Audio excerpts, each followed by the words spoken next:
कांग्रेस महासचिव प्रियंका गांधी ने लोकसभा चुनाव लड़ने के संकेत दिए। हालांकि उन्होंने आखिरी फैसला पार्टी आलाकमान पर छोड़ दिया। अमेठी दौरे पर गई प्रियंका गांधी से जब पूछा गया कि क्या वो चुनाव लड़ने जा रही हैं, तो कांग्रेस महासचिव ने साफ साफ कहा कि उन्होंने अभी तक कुछ तय नहीं किया है, लेकिन अगर पार्टी चाहेगी तो वो चुनाव जरूर लड़ेंगी। हालांकि उन्होंने साथ ही ये भी कहा कि उनकी पहली प्राथमिकता संगठन का काम करना है। प्रियंका गांधी आज रायबरेली के दौरे पर जा रही है, जबकि 29 मार्च को उनका अयोध्या जाने का भी कार्यक्रम है। प्रियंका जी, आप चुनाव लड़ेंगी 2019 का 19 का चुनाव आप लड़ना चाहती हैं? अभी मैंने तय नहीं किया है। अभी है प्रॉपर्टी है कि आप लड़ सकती हैं? आप लड़ सकती है चुनाव? आप भी लड़ सकती हैं। 2019 का चुनाव लड़ सकती हैं आप? अगर मेरी पार्टी कहेगी कि चुनाव लड़ना है तो मैं जरूर लड़ूंगी।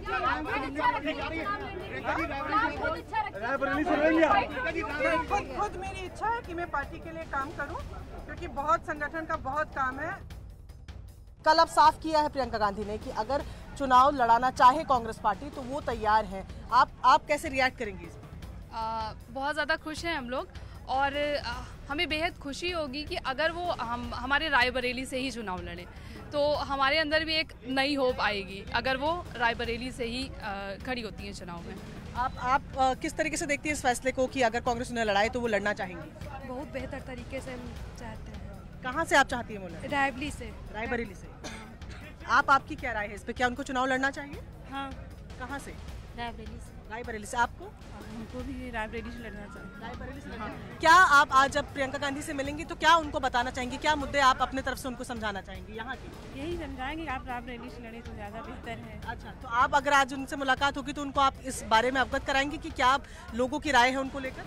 जी बिल्कुल, और ये भी बताना चाहेंगे कि जो पुराने काम होते आ रहे हैं, जो एक्सप्लॉयटेशन है हम कह सकते हैं शेड्यूल्ड कास्ट के साथ, अगर वो हम मतलब हमारी जो प्रत्याशी हैं वो आगे आना चाहती हैं समाज कल्याण के लिए, और इस चीज़ को भी ध्यान में रखते हुए कि जो एक कह सकते हैं एक्सप्लॉयटेशन होता है उसको रोक सकें। आप ये सब उन्हें बताना चाहेंगे और ये राय भी रखना चाहेंगे कि आप लोग चाहते हैं वो रायबरेली से लड़ें? जी फॉर श्योर। चलिए, ये महिला कार्यकर्ता है जो साफ तौर पर कह रही हैं कि वो बेहद खुश हैं कि प्रियंका गांधी ने चुनाव लड़ने की बात कम से कम कल कही, और आज जब ये महिला कार्यकर्ता वहां जाएंगी तो प्रियंका गांधी के सामने ये प्रस्ताव भी रखेंगी कि वो रायबरेली से ही चुनाव लड़े। तमाम कार्यकर्ता फिलहाल यहाँ पर इंतजार कर रहे हैं और इसके बाद 5 विधानसभाओं के अलग अलग कार्यकर्ताओं से प्रियंका गांधी की मैराथन मीटिंग शुरू होगी। वीडियो जर्नलिस्ट प्रदीप प्रधान के साथ प्रियंका कांडपाल, न्यूज़ 18 इंडिया, रायबरेली। कांग्रेस नेता अहमद पटेल ने कहा कि 1-2 सीट को लेकर मामला अटका हुआ है। बिहार में बात हो रही है, महागठबंधन में ऐसी स्वाभाविक दिक्कतें आती हैं, उम्मीद है कि इसे सुलझा लिया जाएगा।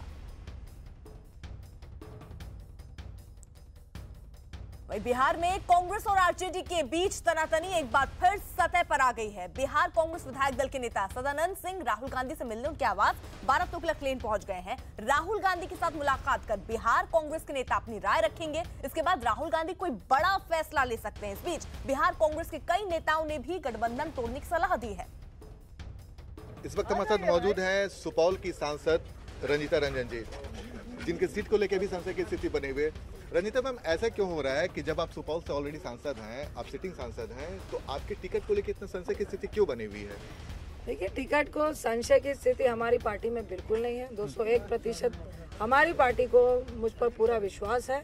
जिनको संशय है, मुझे लगता है कि कांग्रेस के बढ़ते नेतृत्व से और जो हमारा अस्तित्व लगातार बिहार में भी बढ़ रहा है, उनसे कई लोगों को डर लग रहा होगा। लेकिन क्या आपको लगता है कि आज की परिस्थिति ऐसी है कि जब कांग्रेस अकेले दम पर बिहार में चुनाव लड़ सकती है?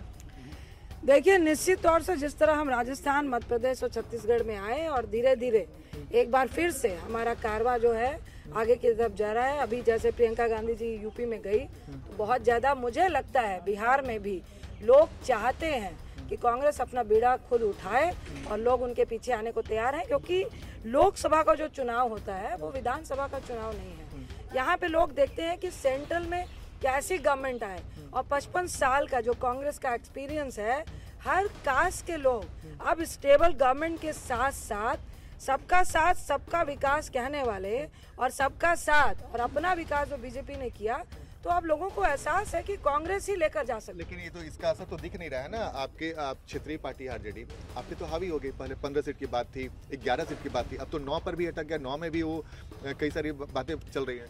देखिए, मैं कहूँगी कि थोड़ा सा वक्त दीजिए, और जो कांग्रेस के सिपाही हैं पूरे बुलंद हैं और मजबूती से अपनी पार्टी के लिए लड़ने के लिए भी तैयार है, पार्टी के मुद्दों को भी रखने के लिए तैयार है और लोग उनको सुन रहे हैं।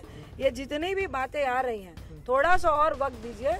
मैं निश्चित तौर से ये कह सकती हूँ कि ये तय करना आला कमान का काम है कि आप कितनी सीटें ले रहे हैं और कितनी आप अपने अलायंस पार्टी को दे रहे हैं, लेकिन आने वाला कल मजबूती से कांग्रेस के साथ जनता खड़ी है, ये हमें दिख रहा है। तो यानी कि हर परिस्थिति के लिए कांग्रेस तैयार है?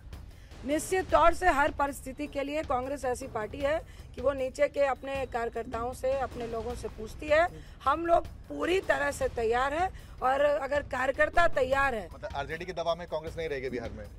देखिए, हमारे साथ जितने भी अलायंस हैं हम उन सबका रिस्पेक्ट करते हैं, उनके मास का रिस्पेक्ट करते हैं, लेकिन अगर आप अपने रिस्पेक्ट के साथ आप अलायंस को, जो 55 साल पुरानी पार्टी है, सबसे बड़ी पार्टी है, आज भी लोग बीजेपी वर्सेस अगर किसी को देखता है मास में तो वो कांग्रेस को देखता है। अगर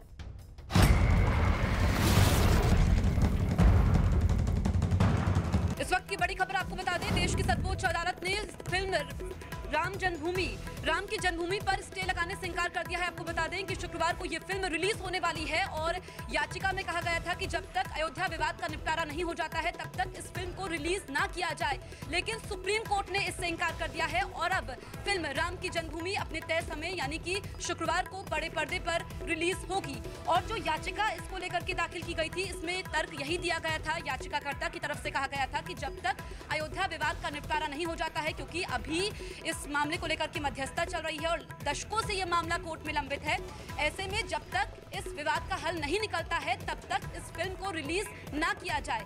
लेकिन सुप्रीम कोर्ट ने इससे साफ इनकार कर दिया है और जो फिल्म के प्रोड्यूसर्स हैं, डायरेक्टर्स हैं, उनके लिए ये बड़ी राहत है देश की सर्वोच्च अदालत की तरफ से, क्योंकि सुप्रीम कोर्ट ने इससे इनकार किया है कि फिल्म रिलीज नहीं होगी। अब फिल्म अपने तय समय पर ही रिलीज होगी, यानी कि कल ये फिल्म बड़े पर्दे पर आएगी। तो इस वक्त की सबसे बड़ी खबर हम आपको बता रहे हैं, फिल्म राम की जन्मभूमि जो कि शुक्रवार को रिलीज होने वाली है वो बड़े पर्दे पर दस्तक देगी। देश की सर्वोच्च अदालत ने याचिकाकर्ता की मांग को ठुकरा दिया है।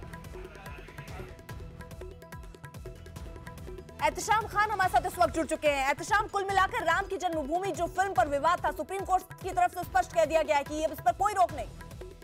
देखिए, यहाँ पर जो तर्क दिया गया था याचिकाकर्ता की तरफ से वो ये था कि जो मीडिएशन यानी बातचीत और समझौते का प्रोसेस चल रहा है राम जन्मभूमि को लेकर, तो उस पर इस फिल्म की वजह से कोई असर पड़ सकता है। लेकिन कोर्ट ने सिर्फ साफ साफ ये कहा कि फिल्म की वजह से किसी मध्यस्थता में कोई असर नहीं पड़ेगा।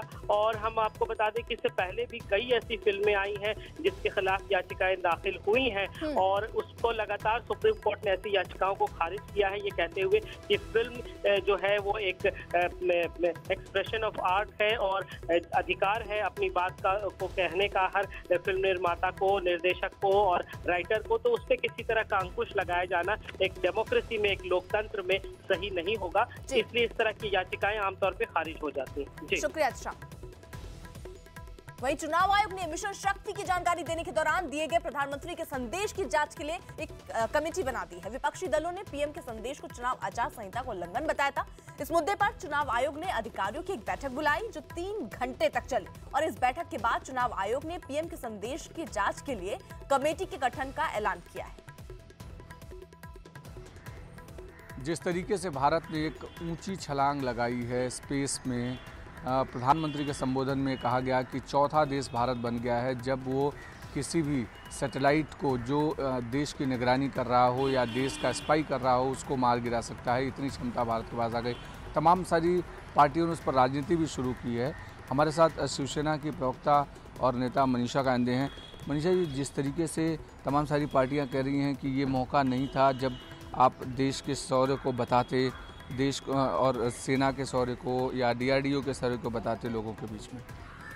देखिए, ये हमारे देश की क्या ताकत है वो दुनिया को बार बार दिखाने की ज़रूरत है। और ऐसे मौके पर जब पाकिस्तान हमारे से शत्रुत्व कर रहा है, हमारे जवान आए दिन शहीद हो रहे, हमारे देश के खिलाफ इस प्रकार की अगर कोई छुपी कार्रवाई होती हो, हमें हमारे नेबर्स है, चाइना हो, पाकिस्तान हो और भी देश हैं, तो ये इनकी जो गतिविधियाँ है वो हमको पता चलनी चाहिए आए दिन।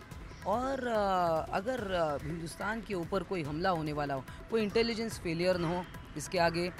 जिस प्रकार से बालाकोट में हुआ तो इंटेलिजेंस फेलियर भी था, हमें पता नहीं चला, इतने सारे वहाँ पर आतंकवादी थे। और जब लोग भी अब हर एक चीज़ का प्रूफ मांगते हैं तो ये एक स्पेस का मिशन था। DRDO और सारे उनके जो अफसर है, साइंटिस्ट है, कर्मचारी है, उनका अभिनंदन के वो पात्र है। और हमें गर्व होना चाहिए हमारे देश के ऊपर कि हिंदुस्तान चौथे नंबर पर है इस मामले में। नहीं, लेकिन आप इस वक्त की बड़ी खबर आपको बता दें, रुद्रपुर में पीएम मोदी की रैली होने वाली है और उससे पहले उत्तराखंड के पूर्व मुख्यमंत्री BC खंडूरी का चेहरा पोस्टर से गायब है। उसमें उत्तराखंड के मुख्यमंत्री त्रिवेंद्र सिंह रावत दिखाई दे रहे हैं, बीजेपी अध्यक्ष अमित शाह दिखाई दे रहे हैं। खंडूरी जो कि काफी समय से बीजेपी से खफा चल रहे हैं, वो कांग्रेस का दामन थाम सकते हैं। राहुल गांधी से उनकी मुलाकात भी होने वाली है, लेकिन जो संकेत मिल रहे हैं उससे साफ होता है कि अब कुछ भी ठीक नहीं है। जो रुद्रपुर में पीएम मोदी की रैली होने वाली है, जो पोस्टर वहां पर लगाए गए हैं पीएम मोदी के स्वागत के लिए, उसमें खंडूरी का चेहरा नहीं है। मंच पर पूर्व सांसद BC खंडूरी का चेहरा नहीं नजर आ रहा है, पोस्टर से BC खंडूरी गायब नजर आ रहे हैं। और ये संकेत साफ है कि अब BC खंडूरी जो कि कांग्रेस का दामन थाम सकते हैं, ये काफी समय से चर्चा थी, अटकलों का बाजार गर्म था। और जो रैली प्रधानमंत्री की होने वाली है, आपको बता दें कि अमित शाह, CM त्रिवेंद्र सिंह रावत, इसके अलावा जितने भी उत्तराखंड बीजेपी के बड़े नेता हैं, उनकी तस्वीरें मंच पर दिखाई दे रही हैं। लेकिन BC खंडूरी जो कि उत्तराखंड के मुख्यमंत्री भी रह चुके हैं, पूर्व सांसद हैं, बीजेपी के कद्दावर नेताओं में उनकी गिनती होती है और उत्तराखंड में बीजेपी को पहचान दिलाने में BC खंडूरी का बड़ा योगदान रहा है। उत्तराखंड में जो रुद्रपुर में पीएम मोदी की रैली होने वाली है, उससे मंच पर BC खंडूरी का चेहरा गायब है, तो संकेत साफ हैं।